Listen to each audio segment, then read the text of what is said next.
नमस्कार, हमारे चैनल में एक बार फिर से सभी दर्शकों का स्वागत है। इस वक्त हम मौजूद हैं राजधानी दिल्ली के सबसे बड़ा अस्पताल कहे जाने वाले all India institute of medical, जिसे आमतौर पर मेडिकल अस्पताल के नाम से जाना जाता है। आपको बता दें, राजधानी दिल्ली के अंदर यदि आपके साथ कोई घटना होती है, कोई बदमाश आके आपके ऊपर हमला कर देता है, तो जाहिर सी बात है आप पुलिस की मदद मांगते हैं। पुलिस आपकी सुरक्षा के लिए लगाई गई है। वहीं एक बेहद चौंका देने वाला मामला हमारे सामने आया है। मामला दक्षिण पूर्वी दिल्ली के थाना निजामुद्दीन क्षेत्र के निजामुद्दीन बस्ती का बताया जा रहा है। जानकारी के लिए आपको बता दें, 19 व 20 की मध्य रात्रि एक युवक को कुछ बदमाश पीटते हुए नज़र आ रहे हैं। ऐसा ही एक वीडियो वायरल हुआ था। वायरल वीडियो हमारे पास पहुंचते ही हमने तुरंत इस वीडियो को कमिश्नर साहब के पास भेजा। हमने उस वीडियो में साफ तौर पे लिखा था कि इस वीडियो की हम पुष्टि नहीं करते, लेकिन फिर भी इस मामले में कुछ बदमाश एक युवक को बुरी तरीके से डंडों से पीटते हुए दिखाई नज़र आ रहे हैं। तो कहीं ना कहीं आरोपियों ने जी भर कर एक युवक को निजामुद्दीन बस्ती के अंदर जानलेवा हमला किया, उसके साथ जबरन मारपीट की। आज उस युवक की स्थिति इतनी गंभीर हो चुकी है जो कि इस अस्पताल में उसकी हालत गंभीर है, वह यहाँ भर्ती है, उसका इलाज चल रहा है। पीड़ित युवक की मां हमारे बीच में है, लेकिन सबसे बड़ी चौंकाने वाली बात यह है कि वीडियो में साफ देखा जा सकता है कि पीड़ित को दो बदमाश डंडों से मारपीट कर रहे हैं। पीड़ित का नाम साहिल है। बावजूद इसके पुलिस आरोपियों के खिलाफ कार्रवाई करने की बजाय पीड़ित युवक के ऊपर 751 का मुकदमा लगाकर उसको बंद कर देती है। युवक की हालत गंभीर देखते ही माता पिता उसको जमानत पर लाते हैं और उसको इलाज के लिए सफदरजंग अस्पताल, ट्रॉमा सेंटर, जगह जगह उसे भर्ती कराते हैं। जहां उसकी हालत में सुधार नहीं होता, अंत में उसे एम्स अस्पताल में भर्ती किया जाता है। सीधा जुड़ेंगे पीड़ित माता पिता से और आपको दिखाएंगे आखिर क्या है पूरा मामला, आखिर क्यों इनको पुलिस के ऊपर भरोसा नहीं है। मेरा नाम अनीसा है और मेरे बेटे का नाम साहिल है। और ये तकरीबन 19 तारीख की रात में हमारे पास कॉल आती है किसी की, 1:30 बजे के आसपास टाइम हो रहा था कि आपके बेटे को बुरी तरीके से काफ़ी लोग घेर के मार रहे हैं। जैसी मुझे कॉल मिली मैं भागती हुई वहाँ पे पहुँची। जाके मैंने वहाँ पे देखा तो कोई भी मुझे नहीं मिला। फिर मैं पता लगा वहाँ पे किसी ने मुझे बताया कि उसको वहाँ ले गए हैं, ट्रॉमा सेंटर। फिर मैं जब कौन लोग ले गए? पुलिस ले गई? हाँ, पुलिस को बोला कि पुलिस उसे ट्रॉमा सेंटर लेके गई है। जब मैं ट्रॉमा सेंटर में पहुंची और मैंने अपने बच्चे का नाम बताया, निजामुद्दीन का इशू बताया, तो उन्होंने मना कर दिया कि नहीं, इस वक्त वो यहाँ पे लेके नहीं आए हैं। फिर उसके बाद मैं निजामुद्दीन थाने जाती हूँ। निजामुद्दीन थाने जाने के बाद मैं अंदर जाती हूँ। अंदर जाके देखती हूँ तो मेरे बेटे की पूरे कपड़े खून में तर हो रहे हैं और उसके दोनों हाथ यूं करके उन्होंने बांध रखा है और सारे कपड़े उसके तर हो रहे हैं, गीले हो रहे हैं, खून बह रहा है और वो बहकी बहकी अजीब सी बातें कर रहा है।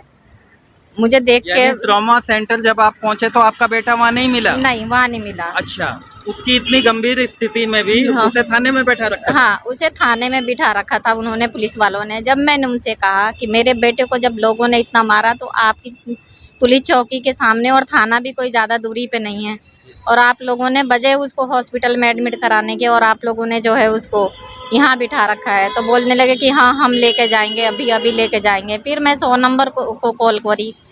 पीसीआर आई वहीं थाने के सामने, उसने बोला कि जो आईओ हैं थाने के, उनको हमने बता दिया है और वो लेके जाएंगे मेडिकल कराने के लिए। मैं पूरी रात वहीं बाहर इंतज़ार करती रही और उसके बावजूद भी वो मेरे बच्चे को मेडिकल कराने के लिए नहीं ले गए। मैं शाम तक इंतज़ार करती रही, मुझे धोखे में रखा इन्होंने और उसके बाद कहने लगे इस कपड़े लेके आ जाओ। जब मैं जाती हूँ तो वहाँ पता लगता है कि इसको अमर कॉलोनी कोर्ट उसमें लेके गए हैं, एसडीएम ऑफिस अमर कॉलोनी।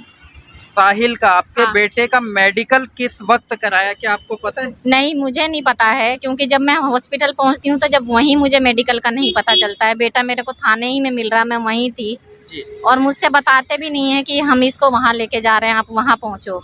जी। जब वहाँ पे मैं पहुंची तो वो बहकी बहकी अजीब सी बातें कर रहा है कि मुझे जान से मार देंगे, मुझे मार देंगे, मुझे बचा लो, मुझे ये है, मुझे वो है।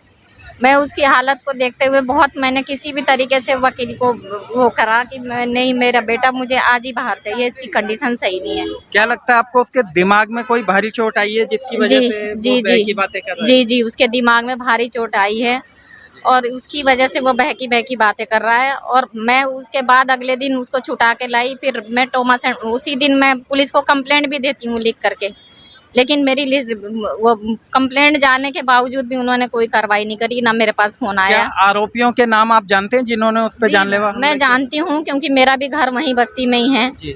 और वो आरोपियों के नाम भी जानती हूँ, उनकी शक्ल भी देख के मैं पहचान क्या लूँ। क्या नाम है उनके?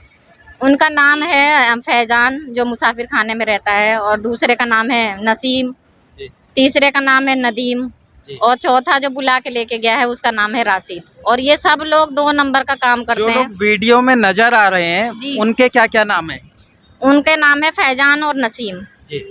ये लोग क्या काम करते हैं? ये 2 नंबर का काम चलता है इनका, रात भर वहाँ पे इनका सट्टा चलता है, रात भर इनका स्मैक चलता है। और उसी काम में मेरे बच्चे को इन्वॉल्व करना चाह रहे थे ये कि हमारे साथ मिल के चले, हमारे साथ मिल के चले। जी। उससे कुछ दिन पहले भी पुलिस ने खुलेआम उसको मारते हुए लेके गई है। मैं जब मैं थाने पहुंची तो वो कहते हैं कि लड़ाई हो गई है। जब मैंने पता किया तो कहने लगे कोई लड़ाई नहीं हुई है। उसके बाद वो साथी कौन के मुकदमे फिर उसे अंदर कर देते हैं। पुलिस जबरदस्ती मारती वहाँ से लेके गई। मैं फोटोज के लिए बोलती रह गई, लेकिन फोटोज नहीं। आए दिन उसको पीट पीट के वो इस तरीके से वो मतलब दिखाना चाहते हैं कि ये क्रिमिनल है। तो फिलहाल पुलिस कार्रवाई से आप बिल्कुल भी संतुष्ट नहीं? नहीं, बिल्कुल नहीं है, क्योंकि जब राजधानी दिल्ली में इस तरीके को खुलेआम सरेआम जब बदमाश पुलिस चौकी के अंदर पास ही मारपीट कर रहे हैं और मेरे बच्चे का जान से मर जाता, अभी भी तो वो किसी भी स्थिति में नहीं है, अभी भी सुसाइड करते करते बचा है। रात को मैं उसको किस तरीके से लेके आई हूँ, उसने डॉक्टरों का क्या कहना है उसकी हालत को देखते हुए? डॉक्टरों ने क्या कुछ बताया? डॉक्टरों ने यही बताया था, ट्रॉमा सेंटर वालों ने, कि आप ऐसा करना कि यहाँ पे तो हमने टेस्ट वगैरह इसका कर दिया है, लेकिन जो साइकोलॉजी डॉक्टर हैं वो आपको इसमें एम्स में मिलेंगे, आप वहाँ लेके जाना इसकी अगर हालत सही नहीं होती है तो।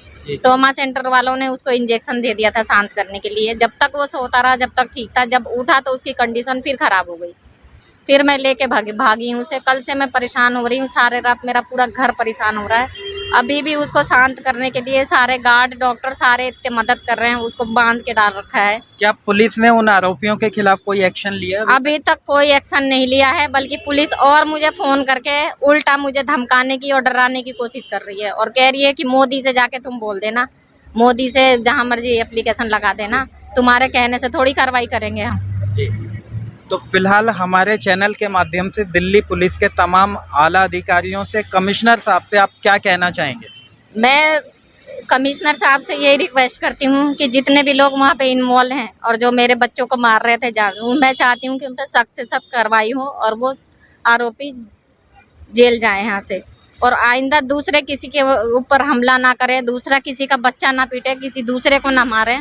जैसे आज मेरे बच्चे के साथ हुआ है, कल दूसरे किसी और के साथ भी हो सकता है। तो मैं कमिश्नर साहब से ये रिक्वेस्ट करती हूँ कि जल्द से जल्द इस पे एक्शन लें और जल्द से जल्द इस पे कार्रवाई करें। अभी आपने सुना घायल युवक जो कि जिंदगी और मौत के बीच जूझ रहा है, जिसका दिमागी संतुलन जबरदस्त चोट लगने से बिगड़ चुका है, जो कि इस वक्त अस्पताल में भर्ती है।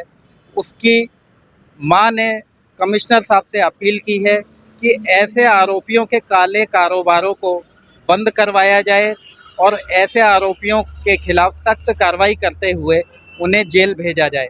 इस मामले में सबसे मज़ेदार बात यह है कि जिस जगह साहिल नाम के युवक को बदमाश पीट रहे थे, वह जगह कहीं और नहीं, बिल्कुल पुलिस चौकी के आगे एक पुलिस पोस्ट बनी हुई है।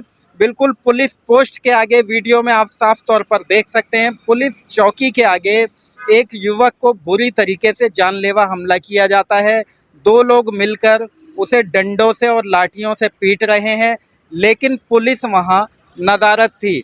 जब पुलिस को सूचना मिली तो पुलिस ने आरोपियों के खिलाफ कार्रवाई करने की बजाय पीड़ित के ही खिलाफ मुकदमा दर्ज करके उसे बंद कर दिया। पीड़ित साहिल की मां का कहना है, जिस वक्त यह थाने पहुंची तो थाने में साहिल घायल अवस्था में पड़ा हुआ था। उसके खून बह रहा था, उसके शरीर से वहाँ खून बह रहा था, उसके दिमागी संतुलन ठीक नहीं था। बावजूद इसके दिल्ली पुलिस ने उसका मेडिकल कराना, उसका मेडिकल चेकअप कराना अपनी जिम्मेदारी नहीं समझा, ज़रूरी नहीं समझा, जिसके चलते उसकी हालत इतनी बिगड़ गई। उसके बावजूद भी पुलिस ने सांत्वना देने की बजाय, उसे आश्वासन देने की बजाय उसके खिलाफ ही 751 का झूठा मुकदमा दर्ज करके उसको बंद कर दिया। पिता पहुंचते हैं, माता पिता पहुंचकर उसकी ज़मानत करवाते हैं। ज़मानत कराने के बाद उसका अभी तक इलाज चल रहा है, जिसकी स्थिति बिल्कुल भी ठीक नहीं है। ऐसे में सवाल ये खड़ा होता है कि आखिर पुलिस के हाथ क्यों बंधे हुए हैं, जो कि सट्टा कारोबारियों के खिलाफ पुलिस एक्शन लेने में बिल्कुल विफल नज़र आ रही है। कहीं ना कहीं देखा यह जाता है गैर कानूनी काम करने वालों को जब पुलिस का संरक्षण प्राप्त हो तो उन्हें कानून का खौफ बिल्कुल भी नहीं रहता।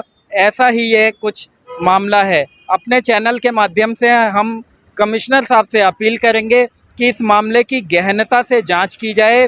पीड़ित परिवार का कहना है कि आरोपियों का सट्टे का अवैध कारोबार है, जिसके चलते उनके हौसले इतने बुलंद हैं कि वे किसी की जान लेने में भी बिल्कुल भी नहीं हिचकिचाते।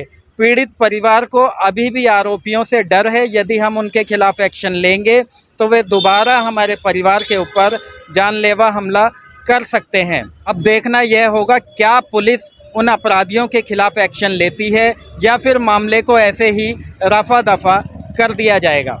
ऐसी ही तमाम खबरों के लिए हमारे साथ बने रहिए। मैं आकाश मौर्य, न्यूज़ 24 मीडिया के लिए, दिल्ली से।